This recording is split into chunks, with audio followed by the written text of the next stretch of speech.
Outlaw Sports is brought to you by Casper Energy Services. Casper Energy Services prides itself on a culture of success. Welcome to the show. Tom Luzzi from Phoenix joins us, and just a little background with Tom. Him and I watched a lot of football together at McMahon Stadium over the years. You guys had the concessions. You were always there. We've seen a lot of great players. We've seen some bad players. And it was interesting, recently on TSN, they had the top 5 positional players of all time, quarterbacks, DBs, and all this kind of stuff. And then they had your all-time favorite team. I didn't agree with a lot of them, but I agreed with some. So I want to talk to you about the top quarterbacks, and I want to get your top 5, and I'm going to start with mine, and then you tell me if I'm wrong or out to lunch or who you would add. First off, you're out to lunch already. First of all, I want to mention the one that I think number one in my books, of course, is Doug Flutie. I know he only won one Stanley Cup here, and he was here only a short period of time. He survived Larry Rickman, but the thing is, I just loved watching Doug play. I loved dealing with the guy. He was my number one. Who's your number one? Well, I'm going to take it back a few years because a lot of people don't, they don't understand the past. We're not that old, Tom. As great. No, I know. But you know what? I talk to a lot of the alumni, and the one name that always comes up is Jackie Parker. And Doug Flutie was the modern day Jackie Parker. And Jackie Parker was able to do it all. He quarterbacked, he returned punts, kickoffs, he played defensive back. He could do it all.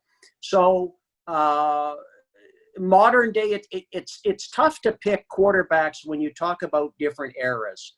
So for the modern fan today, I'd say it was Doug Flutie would probably be the all-time. But if you took it back, a decade or two, it would be Jackie Parker. So, okay, we're going across the league. Number one was Doug Flutie for me, Jackie Parker for you. Yeah. You could go for an Eskimo at number 2. If you wanted to, because Warren Moon did as much damage and has won as many Grey Cups as anybody.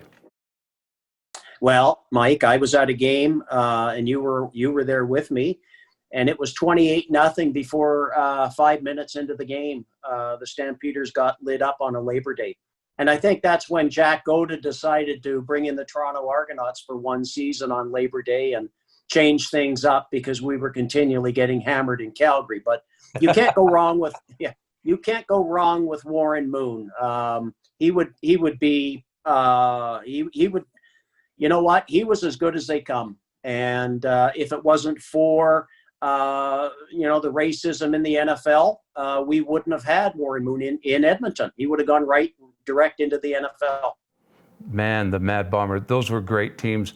And you just wanted anybody to beat Edmonton because they were that good. And as good as they were offensively with him, Kepley and that defense were as good too.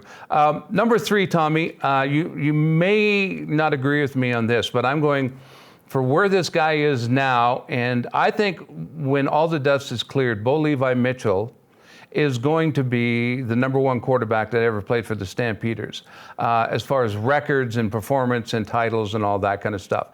I like the kid. He's a gunslinger. He's cocky. He wins at all costs. That's my number 3. I know there's a lot of great ones, and this kid's still playing, but that's who I'm going with at number 3.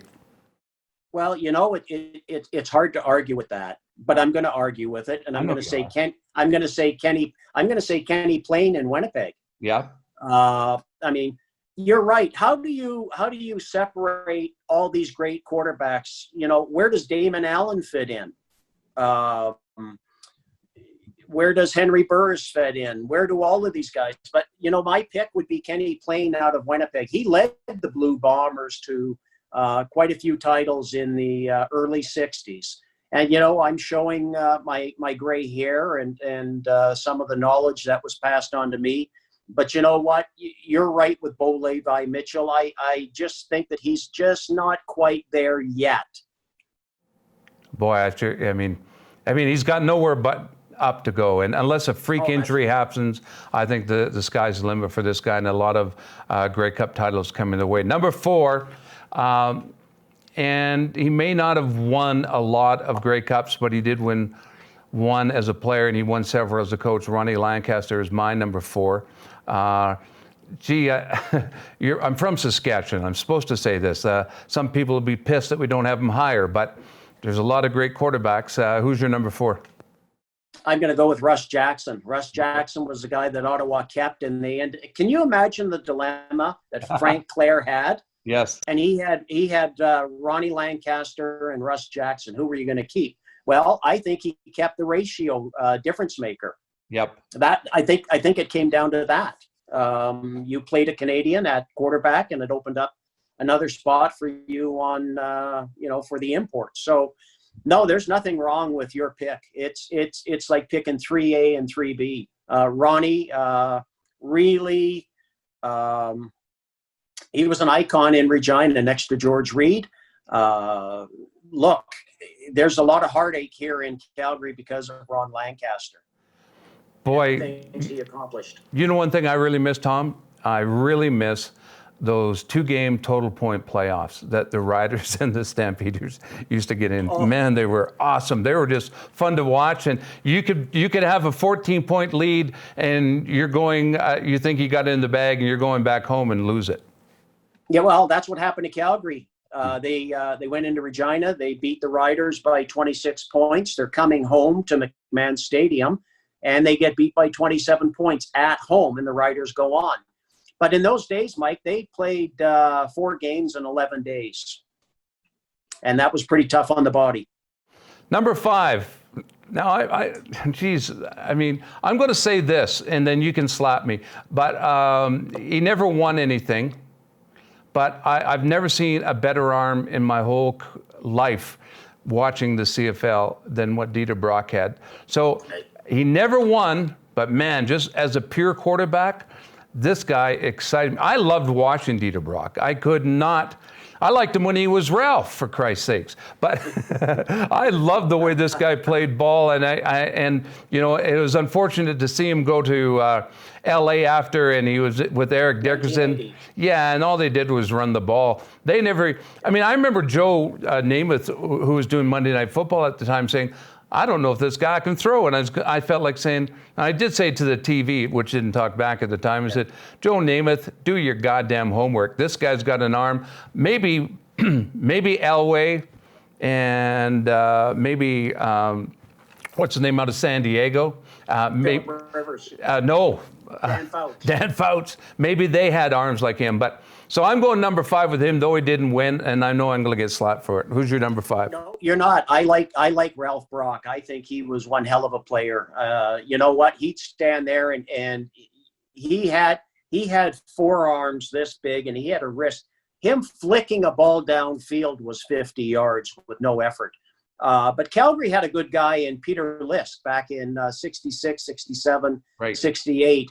And Calgary was really one of the innovators of the West Coast offense. And they were, you know, Peter could chuck a ball pretty good, but when it was pure arm strength, it was Dieter Brock, number 5. He was talented. And you know, to get acknowledged as one of the all-time greats and not having won a Grey Cup really tells you something, because you know what, there's a lot of bad quarterbacks that win Grey Cups or Super Bowls, you know, that were surrounded by talented teams. Just ask Trent Dilfer. So Tom, we've got a couple of great stories about Dieter Brock that are kind of urban legend, and I got them from Pat Clayton, who was the trainer in Winnipeg, then became the longtime trainer, great guy for the Calgary Stampeders. And I, because I was such a Brock fan, I'd say, okay, tell me some stories. Tell me how good his arm was. Is it true he could bench press 400? He goes, he's probably one of the strongest guys on the team, and his arms were just, you know, just solid. And so they'd have bets after practice how far he could throw the ball. So he could kneel. First of all, he'd throw it to the second tier, no problem. Then they'd have bets, and then he'd get on his knees and still be able to throw that football up to the second tier at Winnipeg stadiums. That is a cannon of an arm. Yes. Yeah. No, he had a cannon. He was a great player, and he was a great teammate from all indications. And it's really too bad that he left. You know, you get into that LA market. There weren't a lot of fans back then because they were on their way it was more of an Eric Dickerson town. You've got a story about him too. That we can't share. It's too bad, it was a running team and you've got a throwing quarterback and it was a waste of talent. Yeah. Thank you, Toby. Yeah. Always good to see. We'll continue this as we go on. I want to get into the coaches, top 5 coaches in the CFL, and see if we agree on that one. Absolutely.